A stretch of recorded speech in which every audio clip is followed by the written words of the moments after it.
Hello, my name is Diksha and welcome to my YouTube channel. आज हम maths का chapter number 4 ratio, proportion and unitary method की worksheet number 1 करेंगे।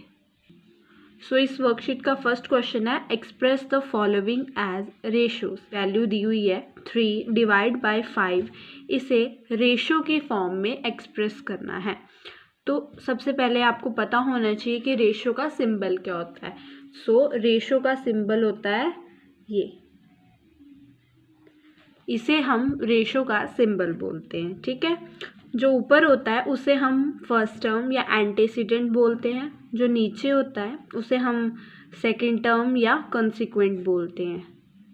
हमारा पहला पार्ट है 3 डिवाइड बाय 5। तो इसे हमें रेशो में एक्सप्रेस करना है। तो सबसे पहले आपको फर्स्ट टर्म लिखनी है, फिर रेशो का सिंबल और फिर सेकंड टर्म। ये पार्ट कैसे करोगे?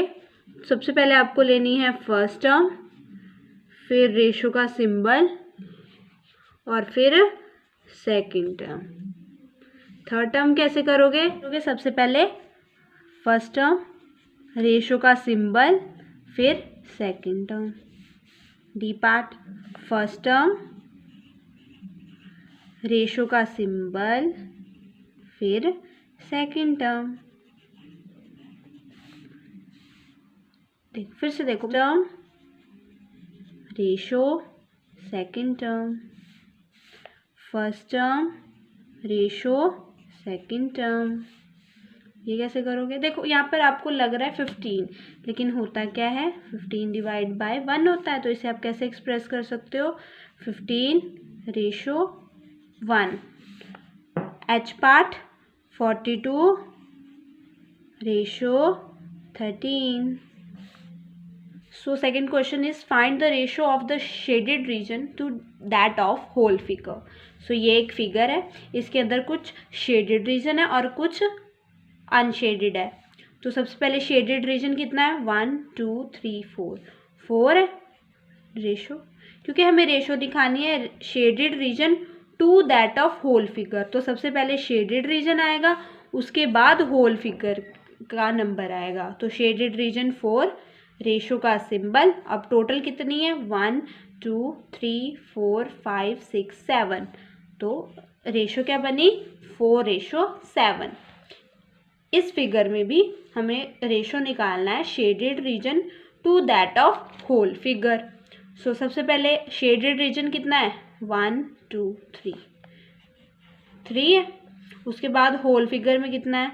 1 2 3 4 5 6 7 8। तो ये क्या बनेगा? 3:8। हमने 3 ही पहले क्यों लिखा? क्योंकि हमें बोला गया था shaded region to that of whole figure. ठीक है, पहले आएगा शेडेड रीजन, क्योंकि हम रेशो निकाल रहे हैं। तो रेशो का सिंबल और फिर होल फिगर। ठीक है। थर्ड क्वेश्चन है express the following ratios in the simplest form. हमने ये पढ़ा था कि रेशोज़ को सिंपलेस्ट फॉर्म तक लेके जाना ज़रूरी होता है, इम्पॉर्टेंट होता है। वो हम कैसे लेके जाते हैं आज मैं आपको बताऊंगी। हम इसका ए पार्ट कर रहे हैं। सबसे पहले आपको इसको वर्डिंग से आपको इसको रेशो में कन्वर्ट करना है। तो फर्स्ट टर्म, फिर रेशो का सिंबल, फिर 16। और हमने ये भी पढ़ा था कि रेशो के अंदर हम यूनिट्स नहीं लिखते हैं, मीटर और मीटर हम नहीं लिखते हैं, हम सिंपली न्यूमेरिकल वैल्यू लिखते हैं। 36 रेशो 16 लिख दिया। अब हम इसको 2 से डिवाइड करेंगे। देखते हैं 2 से डिवाइड करके देखते हैं कि क्या ये दोनों 2 से एग्जैक्टली डिविजिबल हैं। तो 2 से डिवाइड करो। तो 2 से जब आप इसको डिवाइड करोगे तो आएगा 18 और यहाँ पर आएगा 8। ठीक है, अब आप फिर 2 से डिवाइड करके देखो तो ये आएगा 2 9 ज़ा 18 और 2 4 ज़ा 8। अब देखो, अब 9 और 4 किसी टेबल पर इकट्ठे आते हैं? नहीं आते ना, 1 के अलावा। तो 9:4 इज़ द सिंपलेस्ट फॉर्म। ठीक है, सबसे पहले आपको 36 लिखना है और फिर 16 लिखना है रेशो का सिंबल डाल के। फिर आपको चेक करना है कि 36 और 16 कौन से टेबल पर इकट्ठे आते हैं और एग्जैक्टली डिविजिबल होते हैं। हम बेसिकली 2 से स्टार्ट करते हैं।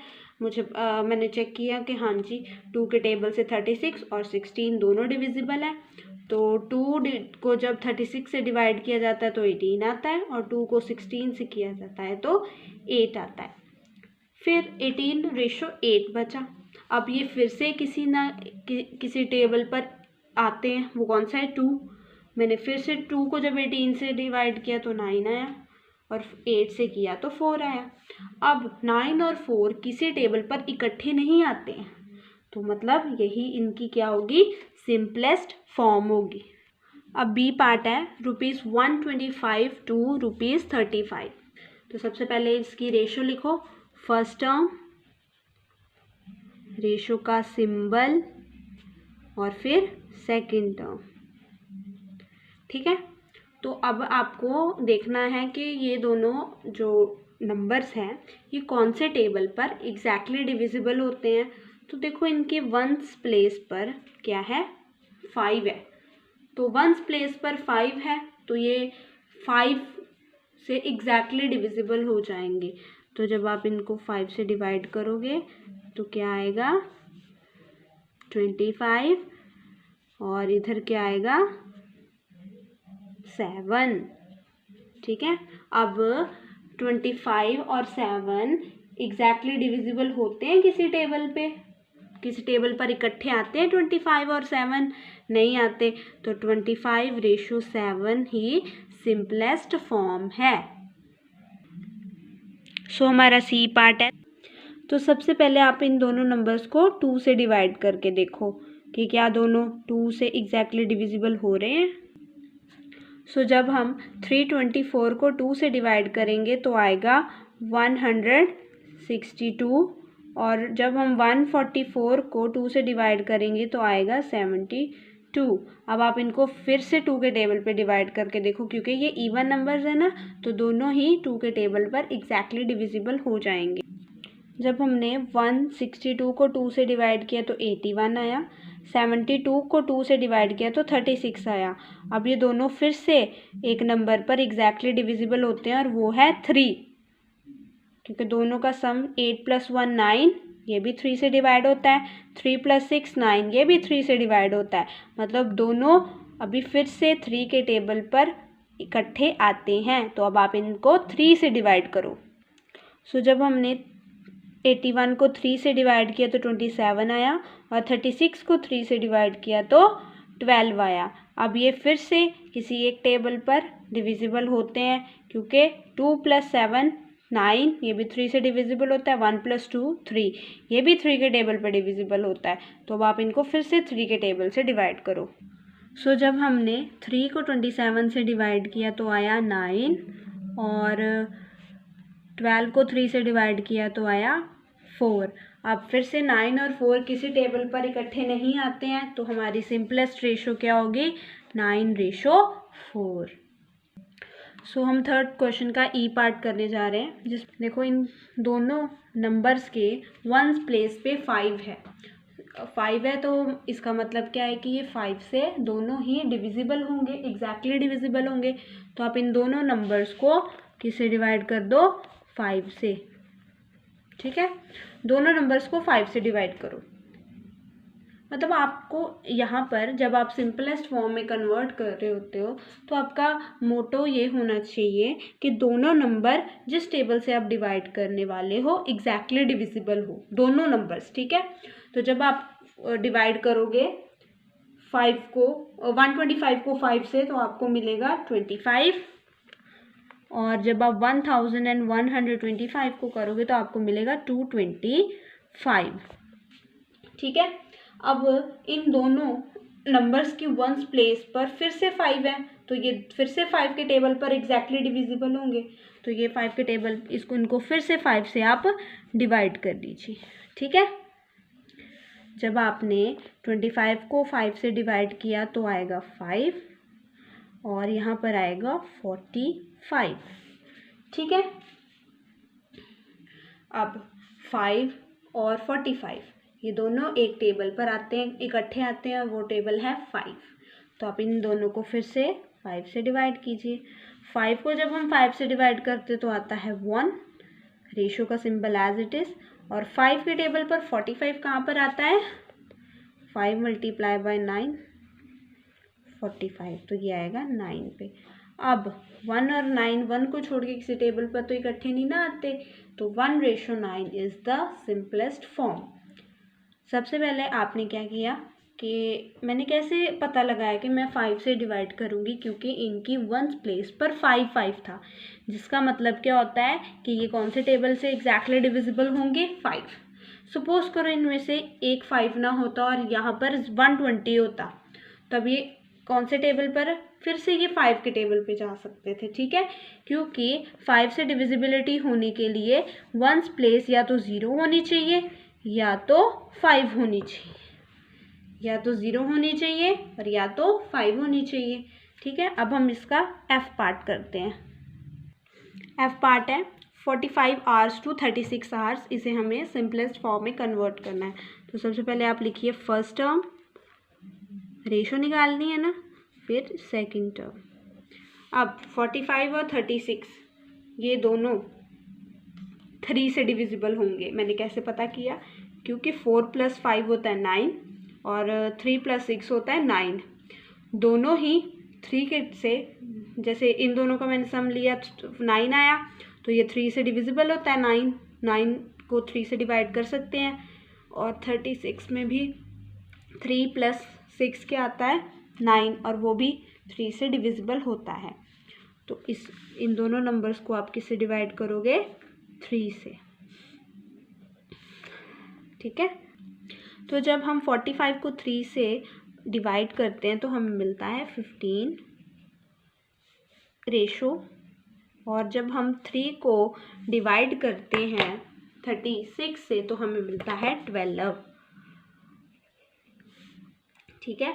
अब ये बताओ आप कौन से टेबल पर इकट्ठे आते हैं? 15 और 12 कौन से टेबल में इकट्ठे आते हैं? सोचो। तो वो है 3। कौन सा टेबल? 3। 3 5 क्या होता है? 15, और 3 4 क्या होता है? 12। 3 5 15, 3 4 12। अब ये जो रेशो बची है, क्या 5 और 4 इकट्ठे किसी टेबल पर भी आते हैं? नहीं ना, 1 को छोड़ के। तो 5:4 इज द सिंपलेस्ट फॉर्म, ठीक है। So question number 4 is express the following as ratio in simplest form. ऊपर वाले क्वेश्चन में और नीचे वाले क्वेश्चन में स्लाइड सा डिफरेंस है कि ऊपर हमें यूनिट सेम दी हुई थी, मीटर और रुपीज़ दिया होता था, लेकिन फोर्थ क्वेश्चन में ऐसा नहीं है। फोर्थ क्वेश्चन में आपको यूनिट्स सेम करनी पड़ेंगी, ठीक है। उसके लिए मैं एक वीडियो बना रही हूँ अलग से, आप उसमें ये कन्वर्जन्स लिख के याद कर सकते हो, ठीक है। जैसे मीटर में कितने सेंटीमीटर्स होते हैं, मैं आपको इस वीडियो में भी साइड बाय साइड में बता दूंगी, लेकिन उस वीडियो में थोड़ा डिटेल्ड एक्सप्लेनेशन होगा, ठीक है। सो हमारा फर्स्ट क्वेश्चन है 10 centimetre to 10 metre. So fourth का फर्स्ट क्वेश्चन है, हमें सिंपलेस्ट फॉर्म में कन्वर्ट करना है 10 सेंटीमीटर टू 10 मीटर। अब देखो यहाँ पे प्रॉब्लम क्या है कि एक तरफ सेंटीमीटर है और एक तरफ मीटर है, जबकि हमने पढ़ा हुआ है, और जब मैंने आपको रेशो की इंट्रोडक्शन वीडियो बताई थी उसमें मैंने आपको बोला था कि रेशो जब भी हम निकालते हैं वो बिटवीन द सेम यूनिट्स होता है। यहाँ पर तो यूनिट्स डिफरेंट है ना, तो आपको सबसे पहले इन यूनिट्स को सेम करना पड़ेगा। तो उसके लिए मैं आपको एक चीज़ बताती हूँ कि जैसे होता क्या है, 1 metre is equals to 100 centimetre, ठीक है। आप हमेशा बड़ी वाली को छोटी वाली में कन्वर्ट कर दिया करो। क्या होता है? 1 metre is equals to 100 centimetre. अगर 1 मीटर 100 सेंटीमीटर के इक्वल है तो 10 मीटर कितने सेंटीमीटर्स के इक्वल होगा? 10 मल्टीप्लाई बाय 100, और वो किसके इक्वल होता है? 1000। तो 10 metre is equals to 1000 centimetre. So fourth का फर्स्ट क्वेश्चन है, हमें सिंपलेस्ट फॉर्म में कन्वर्ट करना है 10 सेंटीमीटर टू 10 मीटर। अब देखो यहाँ पे प्रॉब्लम क्या है कि एक तरफ सेंटीमीटर है और एक तरफ मीटर है, जबकि हमने पढ़ा हुआ है और जब मैंने आपको रेशो की इंट्रोडक्शन वीडियो बताई थी उसमें मैंने आपको बोला था कि रेशो जब भी हम निकालते हैं वो बिटवीन द सेम यूनिट्स होता है। यहाँ पर तो यूनिट्स डिफरेंट है ना, तो आपको सबसे पहले इन यूनिट्स को सेम करना पड़ेगा। तो उसके लिए मैं आपको एक चीज़ बताती हूँ कि जैसे होता क्या है, 1 metre is equals to 100 centimetre. ठीक है, आप हमेशा बड़ी वाली को छोटी वाली में कन्वर्ट कर दिया करो। क्या होता है, 1 metre is equals to 100 centimetre.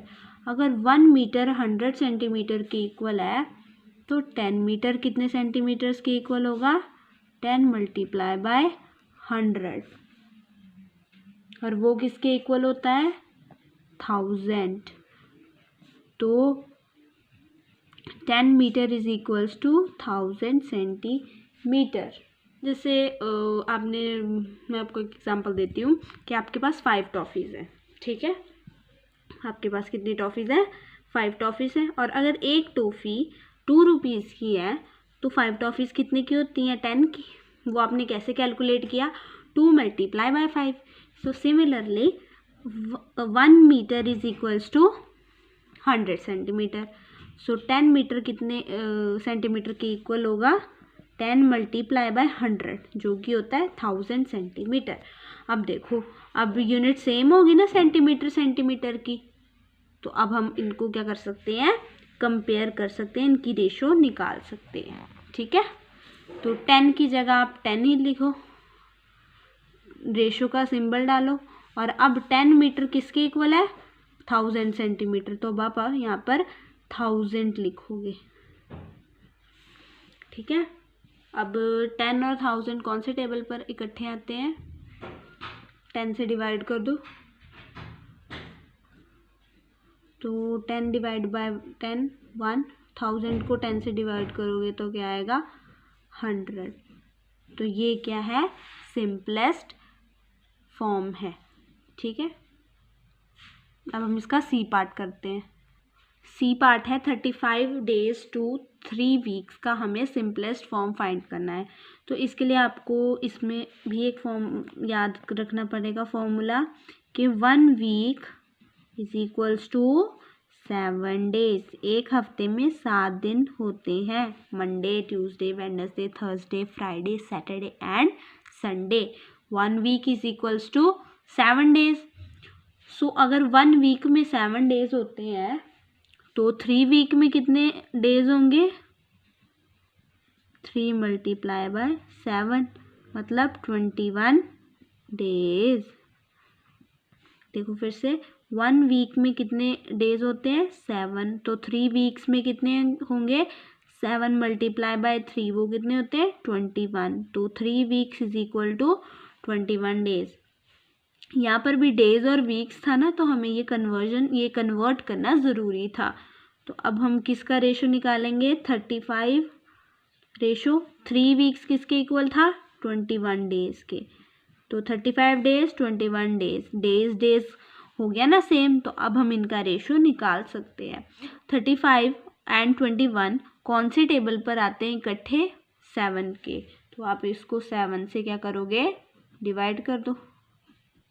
ठीक है, तो 35 को जब आप 7 से डिवाइड करोगे तो क्या आता है, 7 5 सा 35, रेशो का सिंबल, और 21 को जब आप 7 से डिवाइड करोगे तो क्या आएगा, 3। अब देखो 5 और 3 क्या किसी टेबल पर इकट्ठे आते नहीं आते हैं ना, तो यही इनकी सिंपलेस्ट फॉर्म है। ठीक है, अब हम एफ पार्ट करते हैं। एफ पार्ट है 4 kg टू 250 ग्राम्स, इसका हमें सिंपलेस्ट फॉर्म निकालनी है। तो इसके लिए भी आपको एक फॉर्मूला आना चाहिए, 1 kg is equals to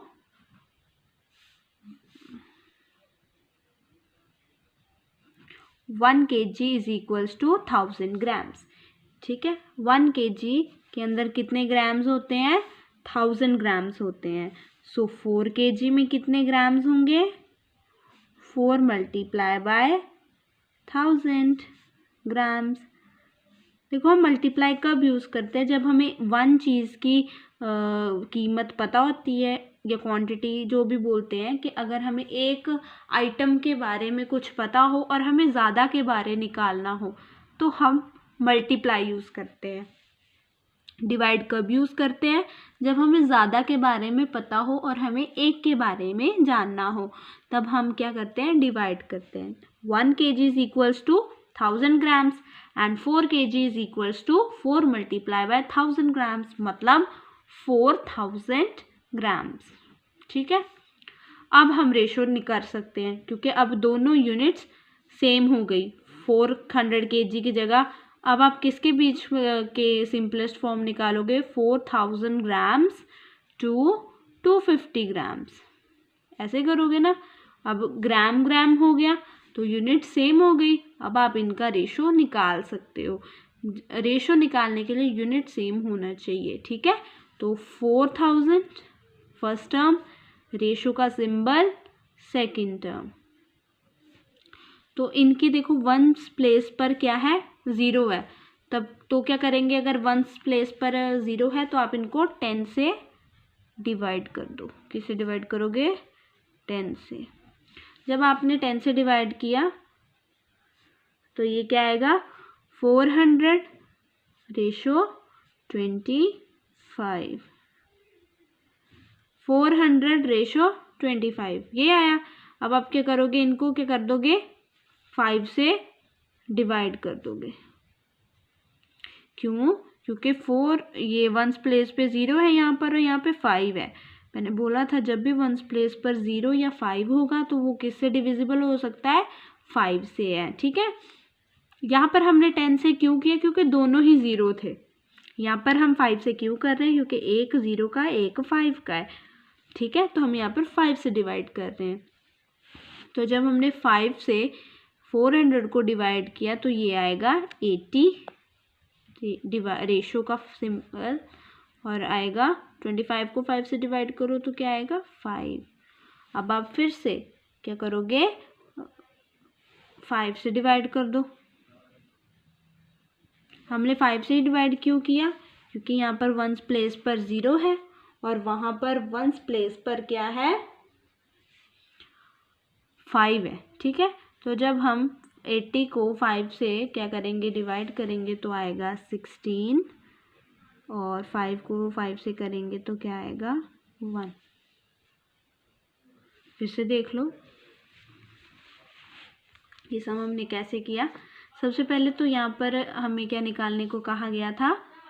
simplest form में कन्वर्ट करने को कहा गया था इस चीज़ को। ठीक है, तो सबसे था क्या? 4 kg और ग्राम्स, 250 ग्राम्स। केजी और ग्राम्स वेट की दो डिफरेंट यूनिट्स होती हैं, और हमने ये पढ़ा है कि रेशो हमेशा सिमिलर यूनिट्स, सेम यूनिट्स के बीच में ही निकाला जाता है। तो हमने सबसे पहले बड़ी यूनिट को छोटी यूनिट में कन्वर्ट किया। केजी वेट की बड़ी यूनिट होती है और ग्राम वेट की छोटी यूनिट होती है। 1 kg किसके इक्वल होता है? 1000 ग्राम्स के। और 4 kg किसके इक्वल होगा? 1 kg 1000 ग्राम के इक्वल होते हैं। 4 kg का निकालना है, ज़्यादा का निकालना है तो क्या करेंगे? मल्टीप्लाई। 4 मल्टीप्लाई बाय 1000 ग्राम्स, तो ये बन गया 4000 ग्राम्स। अब हमें किसके बीच में रेशो निकालना है? 4 kg की जगह हम 4000 ग्राम्स लिख सकते हैं। 4000 ग्राम्स टू 250 ग्राम्स। ठीक है, अब फर्स्ट टर्म लिख दो एज इट इज़, रेशो का सिंबल डाल दो और 250 लिख दो। ठीक है, अब यहाँ पर वंस प्लेस पर क्या था? 0 था, और यहाँ पर भी वंस प्लेस पर 0 था। मैंने बोला हुआ है कि जब भी वंस प्लेस पर 0 आता है तो आप उसे 10 से डिवाइड करते हो। तो जब हमने 4000 को 10 से डिवाइड किया तो आया 400, और 250 को जब हमने 10 से डिवाइड किया तो आया 25। अब 400 के वंस प्लेस पे था 0 और 25 की वंस प्लेस पर था 5। तो मैंने सेकंड रूल क्या बताया 5 के लिए, ये डिफरेंट रूल्स होते हैं। 2 के लिए अलग रूल होता है, 3 के लिए अलग रूल होता है, 5 के लिए अलग होता है, 9 के लिए अलग होता है, 4 के लिए अलग होता है, 8 के लिए अलग होता है। ठीक है, देखो अब इनकी वंस प्लेस पर था 0 एंड 5। तो जब भी वंस प्लेस पर या 0 हो या 5 हो तो वो किससे डिवाइड होता है? एग्जैक्टली 5 से। अकेला 0 है तो वो होगा 10 से। ठीक है, तो आप इसको 5 से डिवाइड करो। जब हमने 400 को 5 से डिवाइड किया तब आया हमारे पास 80, और जब हमने 25 को 5 से डिवाइड किया तो आया 5। अब फिर से वंस प्लेस पर 0 और 5, ये फिर से 0 या 5 हो तो हम किससे डिवाइड करके देखते हैं? 5 से। हमने फिर 5 से डिवाइड किया। जब हमने 80 को 5 से डिवाइड किया तो आया हमारे पास 16, और जब हमने 5 को 5 से डिवाइड किया तो आया 1। अब 16 और 1 के अलावा किसी और टेबल पर आते हैं? नहीं आते। तो ये क्या हुई हमारी सिंपलेस्ट फॉर्म। जो मैंने क्वेश्चंस 4th पार्ट के नहीं करवाए उनकी मैं आपको कन्वर्जन्स बता देती हूँ। ठीक है, आप खुद ट्राई करना, कुछ प्रॉब्लम होगी तो कमेंट्स में मेंशन करना, मैं हेल्प कर दूँगी। सो ये वो कन्वर्जन्स हैं जो मैंने आपको सब नहीं करवाए, उनमें ये यूज़ होंगी। ठीक है, सो 4th क्वेश्चन के बी पार्ट में है, ये वाली यूज़ होगी बी पार्ट में। 1 hour is equals to 60 minutes. 1 hour में 60 मिनट्स होते हैं। सो 4 आवर्स में कितने होंगे? 4 मल्टीप्लाई बाय 60, वो कितने होते हैं? 240 मिनट्स। आपको ये याद रखना है, 1 आवर में कितने मिनट्स होते हैं? 60। सो 4 आवर्स में कितने मिनट्स होंगे? 240 मिनट्स। ठीक है, उसके बाद डी में ये कन्वर्जन यूज़ होंगी कि एक dozen so 1 dozen is equal to 12 items and 1 score is equal to 20 items. जब आप मार्केट में वीट लेने जाते हो, आटा या राइस लेने जाते हो, तब वो आपको केजी के हिसाब से मिलते हैं। लेकिन जब आप मार्केट में बनानास खरीदने जाओगे ना, वो आपको डज़न के हिसाब से मिलेंगे। 1 डजन मतलब 12 आइटम्स। एक दर्जन जिसे बोलते हैं वो क्या होता है? उसमें कितनी आइटम्स होती हैं? 12 होती हैं। उसके बाद है ई पार्ट में ये वाली कन्वर्जन यूज़ होगी। ₹1 इज इक्वल टू 100 पैसे। 1 रुपये में कितने पैसे होते हैं? 100 होते हैं। ठीक है, मैं आपको डी पार्ट का एक थोड़ा हिंट दे देती हूँ कि उसमें डी पार्ट में बोला है 2 डजन टू 1 स्कोर। तो 2 डजन को भी आपने आइटम्स में कन्वर्ट कर देना है और 1 स्कोर को भी आइटम्स में कन्वर्ट करना है। ठीक है,